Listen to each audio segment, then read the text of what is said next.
No doubt by now you've heard about the release of the Z9, which brings Nikon into the battle of the flagship mirrorless cameras. The battle which hadn't actually started until now, since apparently the R3 is not Canon's flagship camera.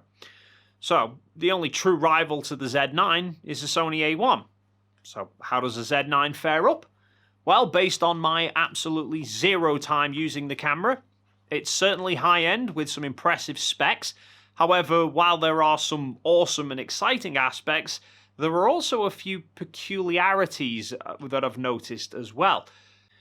Now, the first major difference between them is the price. The A1 is $6,500, while the Z9 launches a full $1,000 cheaper. So we can't really be surprised if the Z9 doesn't quite match up to the A1 in all areas. Now, the Z9 shoots 45.7 megapixel images, exactly the same resolution as the Z7 II. However, it's not the same sensor as the Z7. The Z9 is sporting a new stacked sensor which allows it to shoot up to 30 frames a second, which on the face of it is almost a match for the Sony A1's 30 frames a second at 50 megapixels. However, the A1 can shoot 30 frames a second in RAW, while the Z9's 30 frames a second is limited to JPEG only. The RAW maxes out at 20 frames a second.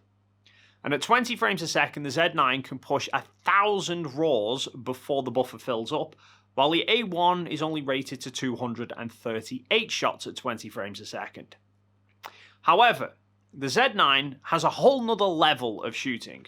It can capture 11 megapixel JPEGs at 120 frames a second. That's just insane. And it doesn't even end there, because like the A1, it can record 8K 30 and 4K 120. But the A1's 8K 30 is 10-bit 420. The Z9 can manage 10-bit 422. And Nikon have also confirmed they're bringing out a firmware update next year which will introduce 8K 60. Now, to have achieved all of this, Nikon claim the Z9 sensor has the fastest scan speed of any camera to date, which is odd. The sensor seemingly can read out even faster than an A1, and the processing unit has to be pretty damn quick to be able to handle 8K 60 and clear a 1,000-shot buffer. So it's strange that the camera can manage all of that, but can't handle RAW at 30 frames a second.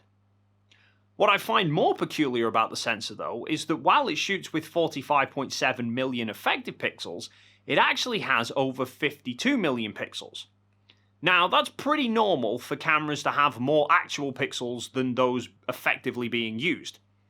It would be weirder if it was the other way round. What's odd, though, is the sheer number of pixels that aren't being used. The A1 has 0.4 megapixels which aren't effective, the Z7 II has 1.2 megapixels, the A7R4 has 1.5 megapixels, the Z9 has 6.6 megapixels which aren't being used to capture anything. Now, as far as I know, non-effective pixels on a sensor are usually hidden around the edge of the sensor, and these can be used to read the dark noise that's created by the camera's circuitry, which can then be used as a reference for filtering out noise, especially at long exposures. So, does this mean that the Z9 is going to have much better noise performance due to having so many pixels to reference from? Or is there another reason why there's so many pixels on that sensor which aren't being used? However, the big news for this ultra-fast readout is that Nikon have now ditched the mechanical shutter altogether, which I suppose was inevitable at some point, and it brings us one step closer to that elusive global shutter. And it makes perfect sense, really. I mean, the A1's mechanical shutter can't handle more than 10 frames a second, the R3 can only hit 12. For their faster shooting speeds, they're reliant on electronic shutters anyway. So being able to do away with the mechanical unit altogether is just less moving parts that can potentially break. Having said that, Nikon have still wisely put something which resembles a shutter in place in order to protect the sensor from dust, but I don't think we need to worry about the lifespan of that too much. For starters, it only activates when you change the lens, and nobody's changing a lens 30 times a second. And because it's only there for protection rather than image capture, then presumably it doesn't need to move as fast, and it can be made of thicker and tougher materials. Now, in terms of autofocus, the Z9 appears to be borderline batshit crazy.